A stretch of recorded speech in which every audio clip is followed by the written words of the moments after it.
Welcome back to Talking Hip Hop. I'm your host, JustKeekz. Thank you for tuning in. As you know, about 2 years ago, when the pandemic was in its early stages, we had to pivot and all interviews were held remotely. However, I am happy to announce that we are back to in-person interviews. With the exception of those who live outside of Toronto or abroad, their interviews will still be held remotely. I would like to thank the viewers at home for your support and keeping up with the show during such a difficult time. But we are back, nothing has changed, and we are just getting started. So without further ado, let's get into today's show. Joining us on the show is the rapper known as Thelonious. Stay tuned.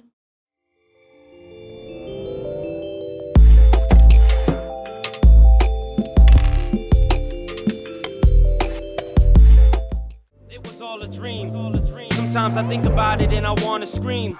Yeah, I always try to keep my karma clean. I gave my rainy days Dar Salam as fast as Ramadan and trod along this calm ravine to where the song would swing. Thanks, hold applause. What's your neighborhood like? Police patrolling ours.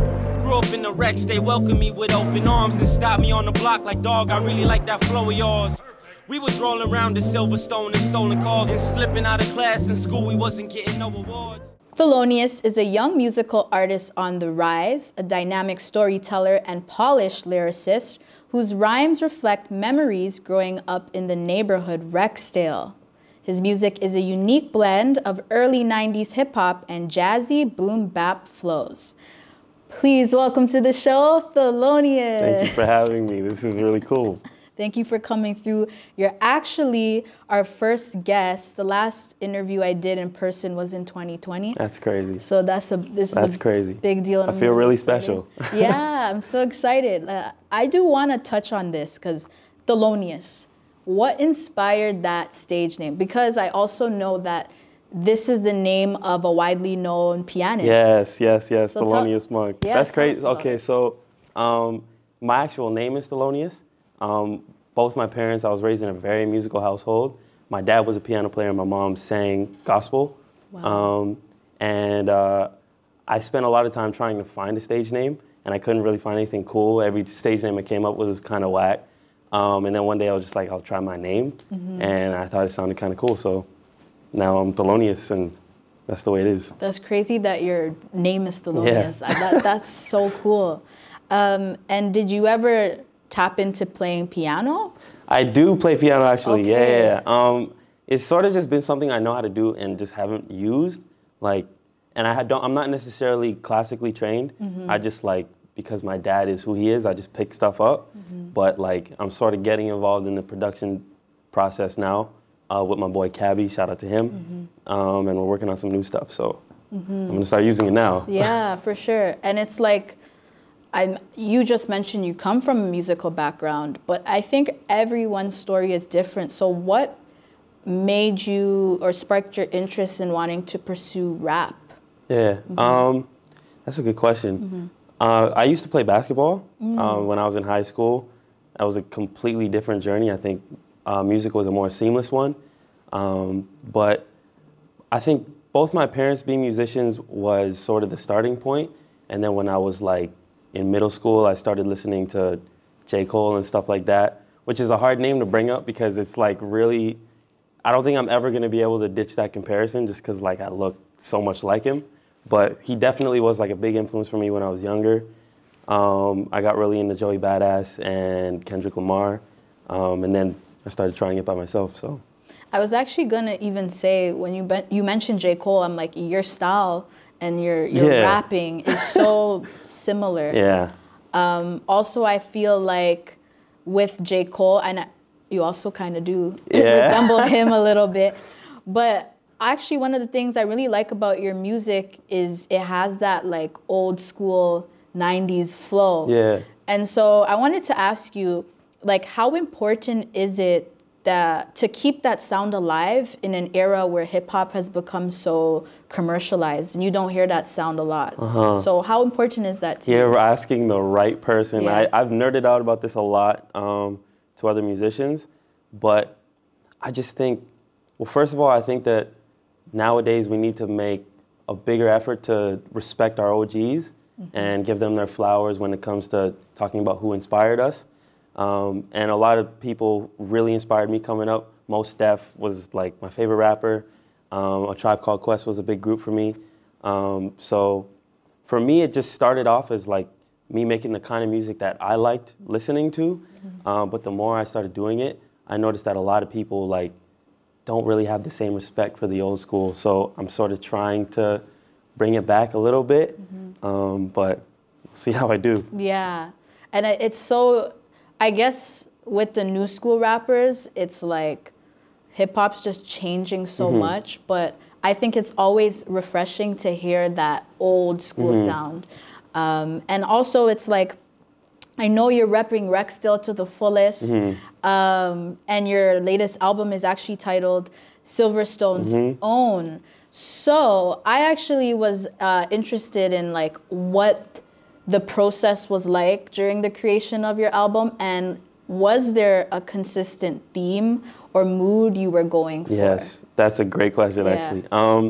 Yeah, so the album, it was tough to make. I have like tremendous respect for any artist who's ever made an album now, because I know everything that goes into it. It's an emotional roller coaster. But the album itself was originally inspired by a Marvin Gaye album, Trouble Man, which I really loved growing up. And just the whole blaxploitation movie aesthetic, like movies like Shaft would be one of them. I wanted to try and capture that, but sort of capture that with the essence of where I'm from. And furthermore, talk about being a young kid trying to figure it out and trying to live an honest life in a world where like there's so much trouble around and you could easily make a wrong turn, but just trying to keep your head level. And I wanted to tell that story because it's a very close story to my heart, obviously. And yeah, and then Silverstone's Own came to be what it is. Yeah, and it's like, I'm glad you mentioned the Marvin Gaye album, because I did notice that the word trouble comes up a lot on the album. It's actually in the name of some of the titles of the songs. So what about trouble resonates with you so much on this album? Is it that connection to Marvin Gaye? Like, I want you to talk more about that word. Yeah. That's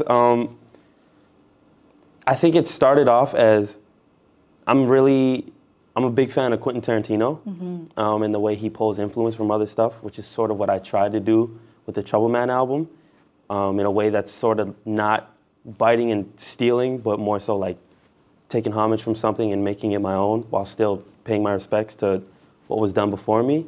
But the theme of trouble in itself actually just comes from growing up and like trouble always being a thing, like whether it's like I just took more cereal than I'm supposed to or something, or my mom tells me I'm not allowed to cross the road. And when you grow older, like trouble, the whole theme starts to evolve into greater, bigger things. And it's always, at least for me, I can't really speak for everybody, but for me, there was always an effort to remain the same person I was before, when my mom was telling me, oh, you can't do this, you can't get into trouble here and there. And if I do certain little things, like she'll talk to her friends in church like I'm the troublesome kid. And I took that into like my teenage years, still trying not to be the troublesome kid, which I'm glad I did. But I really wanted to tell the story of someone really trying hard to stay out of trouble. Yeah. On the note of trouble, it's like, you're so right. When you're a child and you do something wrong, you're always like, you got someone older than you saying, you know what, this is the punishment that will happen for this. So it's interesting that you were saying that you were still trying, like as you got older, to try not to get into trouble, which I think is a really interesting point, because I think that so much of us either got in trouble when we were younger and then we got older, we're like, no, we're not going to. Or you, like in my case, I know I was really quiet. I was like a really good kid. I didn't get into much trouble. But now I'm like, oh, I want to get into trouble. So it's a bit of a paradox. So I know you recently dropped the music video for your song Trouble on My Mind, featuring this talented Shadell, who was also on our show. So the black and white imagery, the visuals, that old school vibe.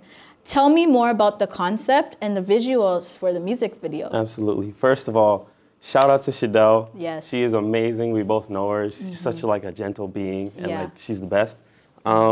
But the black and whites for the album, one came from me trying to capture the 70s blaxploitation feel visually, but also the album is an overarching story that takes place in a night. So I really wanted to capture the black and white to capture the darkness of the troublesome neighborhood at night. And this particular video is a beginning to the story, and it starts with sort of a love story between my character and Shadel's. Originally, I was gonna do it like kind of in color and then switch it to black and white to sort of give it the aspect of like sort of the transition into the troublesome neighborhood or environment, but that didn't end up happening. I love how it turned out regardless, but for that video, I just really wanted to capture all these different scenes of the neighborhood. Right. And so you mentioned that you wanted to change color. Why didn't you? Or what was like the thing that you said, you know what, I'm just going to keep it all black and white?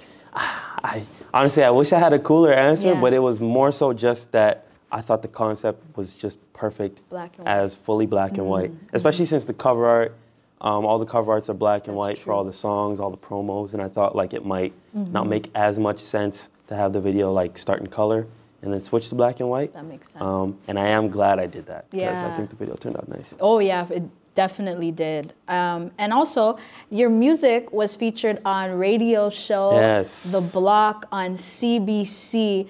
Tell me how that felt to be recognized and hear your song on the radio. It's amazing. Yeah. It's so cool. Shout out to Miss Angeline and the Block CBC cast. They actually did, it was their, I forget if it's their 1 year anniversary or their 2nd year anniversary was like very recently. And they're one platform that's putting on for black artists in our city, which is important. I love what they're doing, especially since they're playing me. Yes, yes. But yeah, I'm really, it's really cool. Yeah, shout out The Block, by the way. I follow the show too. Like they're super dope.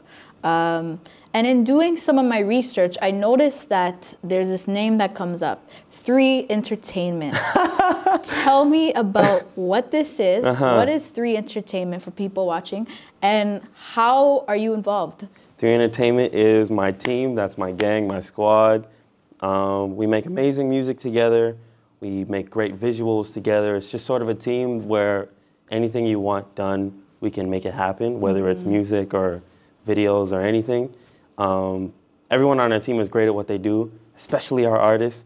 I really want to say shout out to Kodo, Renji, and Forrest Gumption, and Zena, everybody. Our team is amazing, and we're on the come up. 3 Entertainment is up next. Yes, 3 Entertainment. Exactly.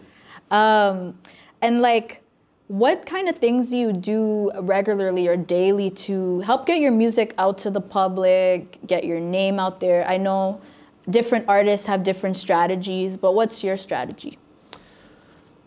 You know, I think one advantage I've had since the beginning is the people who support my music are like very, very supportive, and they've helped me get a lot of opportunities. But I think one thing I've learned in the past year especially is confidence. Be very confident whether it's you're trying to get the attention of someone or you need to ask somebody to help you for something. If it feels bold, sometimes you just got to do it, and it really helps out. Make sure a lot of opportunities do actually pan out for you. Just because if you're not as confident, maybe people won't be as sure about you. Other than that, it's just I'm always working on stuff behind the scenes, whether it's making some new musical stuff or trying to figure out a new way to market things, and sort of having my foot in every avenue now, which is hard, but this is what we do for what we love. So yeah. And what would you say is the best part about being a musician, being a rapper? Like, what is I guess maybe the perks or your favorite part about what you do? I think it's probably sharing my vision with people. Even if it's, I guess my community of people is not very big right now, but the people who are here watching me, I love them to death because they make everything that I can do right now possible. And I never really feel the need to pretend to be something when it comes to my music. I always feel like I can tell a story exactly how I want to, be 100% me, and that's probably the best thing about it for me. And what is the process like when you're writing? Like when you have an idea for a song, How do you execute that? Like, what does that look like? Oh, yeah, that's a tough process, actually, because I'm a very secluded writer. Like, it's really, I can make stuff in the studio around, like, a bunch of people, but I find it much easier to be in my own space and work on things. It's also tough because I don't spend a lot of time, like, out and about and around people while I'm making stuff, just because I find it a little distracting, and I really, really focus when I'm working on stuff. But it does kind of suck sometimes when I want to interact with people, and I'm like really locked in and focused. But you take the good with the bad. So yeah, definitely. Any challenges or something that's been really hard that you had to overcome with your music career? There's a lot of things, actually. I think anyone who is an upcoming artist can definitely say the same. There's a lot of challenges you're going to be met along the way, but you keep going for your dreams all the time. I will definitely say that for me, personally, one of the challenges I had to overcome is making sure people don't just see me as the old school guy. Because like we said, I do definitely want to put on for the people who did this before me, but I want to be taken seriously as an artist all around. Bridge that gap. Yeah, and not sort of, I guess it's more so just not being painted into a box. Just making the music I love, and if it's old school, it's old school, but it doesn't mean I have to be the old school guy. Yeah, yeah. Oh, and I definitely have to say, sometimes the J. Cole comparison is really hard to escape. I don't think I'm ever going to get out of that. But especially now because he has the dreads yeah, too. Yeah, but it's not the worst person to get compared to, so hey, J. Cole, I'd take that any day. He was a big inspiration for me too, yeah. so there's that. And I was also going to ask you, because I'm curious, who's your inspiration, or like what music artist capture your attention? There's a lot. Are we talking like just rap or music as a whole? Honestly, music as a whole. Music as a whole? Yeah. I've said a few. J. Cole, Mos Def, Tribe Called Quest was a big one.